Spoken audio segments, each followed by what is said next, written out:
Warren is very good at doing nothing. And I'd still have the responsibility, basically, for the other 300 billion. So there-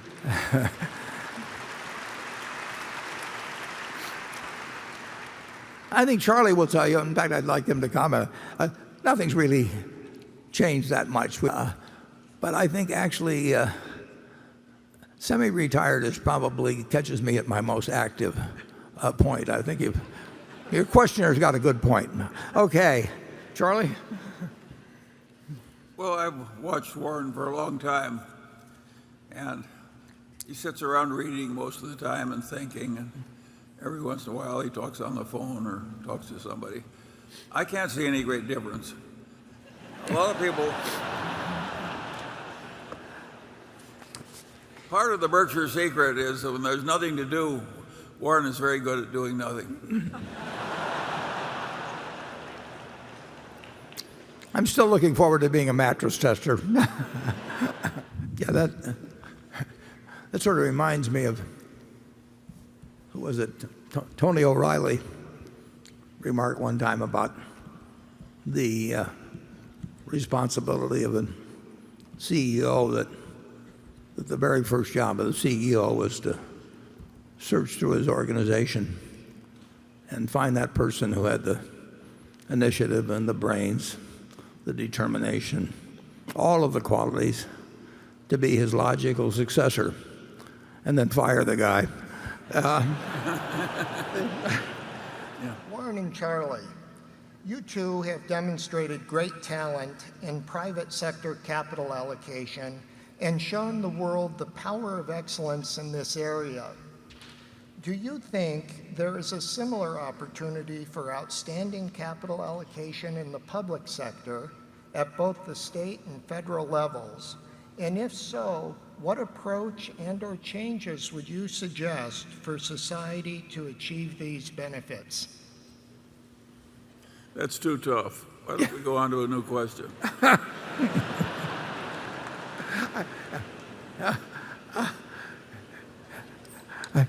I'm afraid I have nothing to add.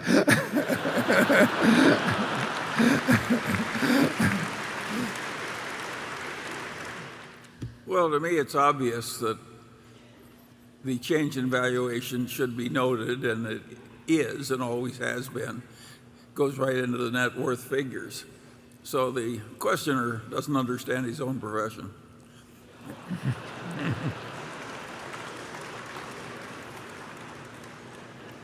I'm not supposed to talk that way, but it slips out once in a while.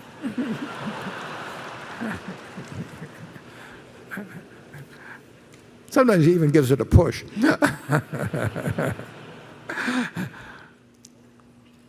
Well, steel the conditions in steel were almost unbelievably adverse to the American steel industry. You know, even Donald Trump can be right on some of this stuff. The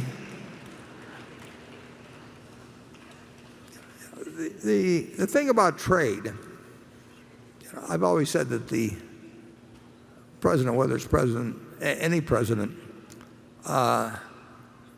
needs to be an educator in chief, which Roosevelt was in the Depression. That's why he had those fireside chats, and it was very important. I do not believe in imposing my political opinions on the activities of our businesses. And if you get to what companies are pure and which ones aren't pure, I think it is very difficult to make that call.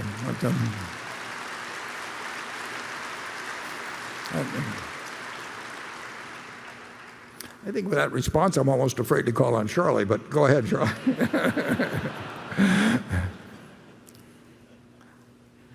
Well, obviously, you do draw a limit, Warren. Yeah, we all did. kinds of things, Yeah. which are beneath us, even though they're legal. But we don't necessarily draw it perfectly because we've got some sort of supreme knowledge. We just do the best we can. And certainly we're not going to ban all guns. surrounded by wild turkeys in Omaha.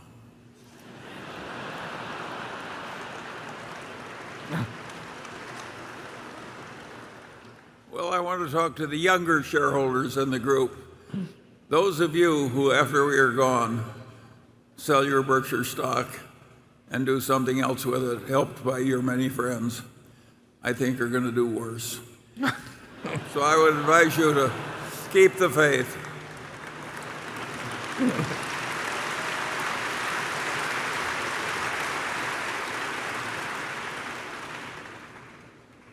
Well, By the way, some of that has already happened in many families. I'll give his answer next time now that I see it get all the applause. Well, it really wasn't fair for our monetary authorities to reduce the savings rates paid mostly to our old people with savings accounts as much as they did. But they probably had to do it to fight the Great Recession appropriately.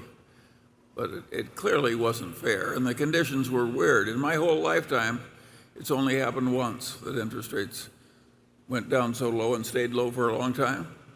And it was quite unfair to a lot of people, and it benefited the people in this room enormously because it drove asset prices up, including the price of Berkshire Hathaway stock. So we're all a bunch of undeserving people, and I hope that we continue to be so. Actually is directly about the issue of moats. He notes that Elon Musk this week on his Tesla earnings call said the following, quote, "I think moats are lame. They are like nice in a sort of quaint vestigial way, and if your only defense against invading armies is a moat, you will not last long.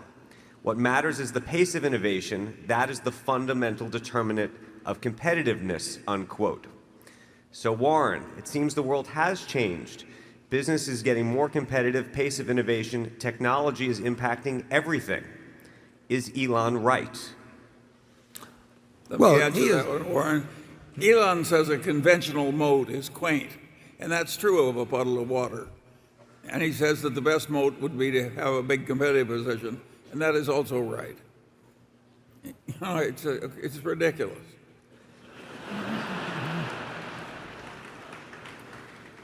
Warren does not intend to build an actual moat.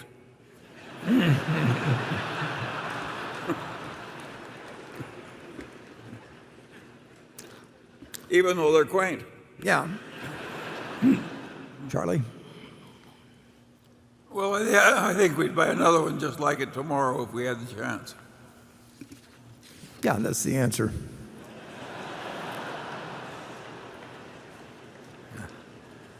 Man, a few words, but he gets the point. I'm just wondering why you've never bought Microsoft. Well, in the earlier years, it's very clear. The answer is stupidity, but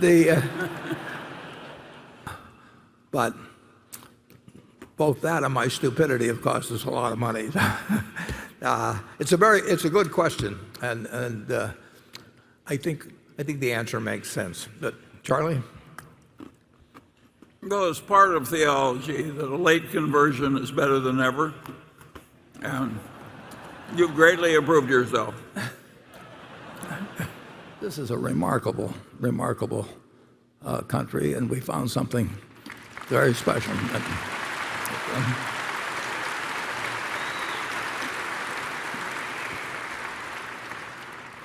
I would love to be a baby being born in the United States today. Charlie, okay, Charlie, you give the other side of this. Well,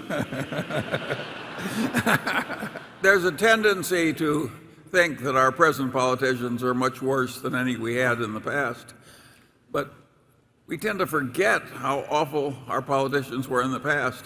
I can remember a prominent senator arguing with an absolute earnestness that mediocre people ought to have more representation on the United States Supreme Court. Yeah, he came from Nebraska, incidentally. He came from Nebraska. So we're not quite as bad as that yet. Yeah. He succeeded my dad in the House of Representatives. Okay. Well, I can't give you a formulaic approach because I don't use one. And I just mix all the factors, and if the gap between value and price is not attractive, I go on to something else. If you want a formula, you should go back to graduate school. They'll give you lots of formulas that won't work. This is the longest we've ever gone in the Berkshire meeting without Charlie saying that, getting to the point where he prefers Costco to Berkshire. I don't think the world's that easy. I think that the reason these companies are buying their stock is that they're smart enough to know that it's better for them than anything else. That does not mean we approve of every buyback at all, though. I mean, we've seen. No. Yeah. I think some people just buy it to keep the stock up. And that, of course, is insane and immoral. But apart from that, it's fine.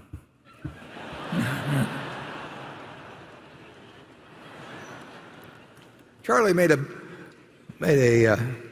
profession of studying businesses where the owners could sit around and drink all day and have them. He thought that was where we ought to be competing, or buying. My theory, Warren, is if it can't stand a little mismanagement, it's no business. Yeah. Yeah, and we're testing that sometimes. It's something where people who are of less than stellar character see an opportunity to clip people who are trying to get rich because their neighbor's getting rich buying this stuff that neither one of them understands. It will come to a bad ending. Charlie? Well, I like cryptocurrencies a lot less than you do. And so, to me, it's just dementia. And I think the people who are professional traders that go into trading cryptocurrencies, it's just disgusting. It's like somebody else is trading turds and you decide I can't be left out.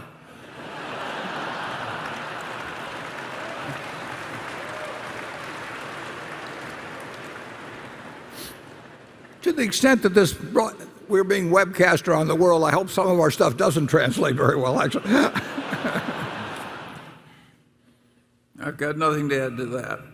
And I don't envy these people that are in these unfriendly uproars all the time. Imagine doing that after you're already rich. It's insane. Yeah. Yeah, we are definitely not looking for. Have we ever made a deal that we would have regarded as strategic? We've never had a strategic plan unless you've hidden it from me.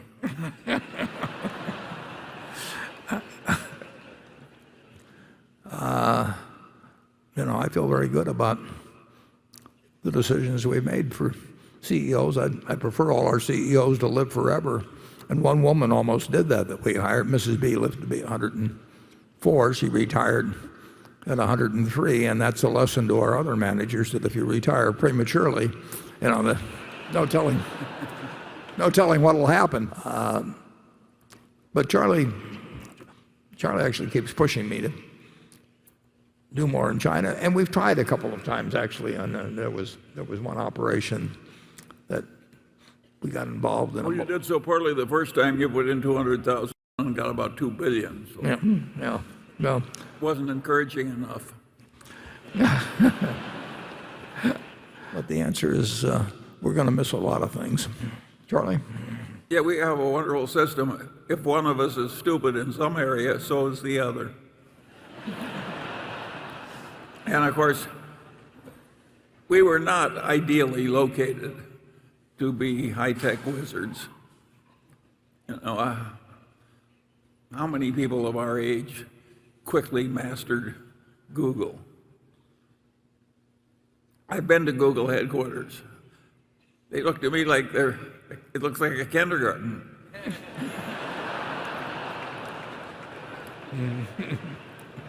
A very rich kindergarten. Yes.